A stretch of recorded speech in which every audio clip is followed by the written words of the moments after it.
What up, wise guys? It's your wise girl Alicia, and welcome to the super special bonus episode about consent. So, story time. I was writing the lesson for dating violence, and it was getting to be kind of long. So I thought it would be better to have a little mini bonus episode about consent. So here we are. Welcome.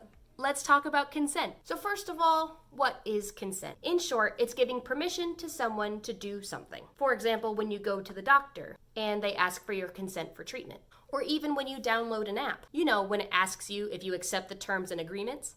That's also a form of consent because you're giving permission for that app to run on your phone. But so often when people talk about consent, they only think about sex. But really, consent can be and should be practiced in all of our relationships. It's like when someone asks, "Can I tag you on Instagram?" Or "Can I give you a hug?"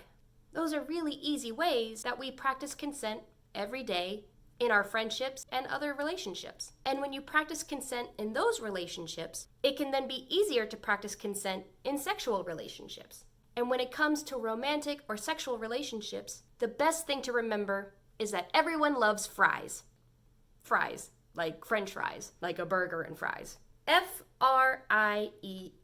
fries. It's an acronym to help remember the key components to practicing consent. F stands for freely given. This means that the partner or partners are not feeling pressured or coerced into any kind of sexual activity. They've freely made that decision. R stands for reversible. This means that someone can reverse their consent at any time. For example, if someone said yes last weekend, that does not mean that they will say yes this weekend. Or if someone said yes at the beginning of sex, but later they feel uncomfortable and they want to stop, they can reverse their consent and sexual activities will stop. This is why communication is so important in sexual relationships, so that the moment that someone starts to feel uncomfortable, the other person will stop and respect their decisions.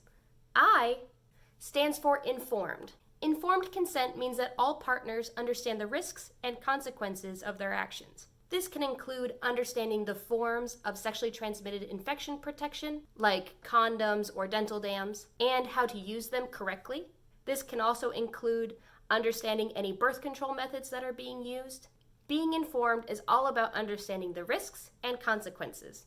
E stands for enthusiastic. If people decide to have sex, it should be an enjoyable and pleasurable experience for everyone involved. And finally, because you can't just eat one fry, S stands for specific. This means that all partners understand each other's boundaries, they know what each other is okay with and what they're not.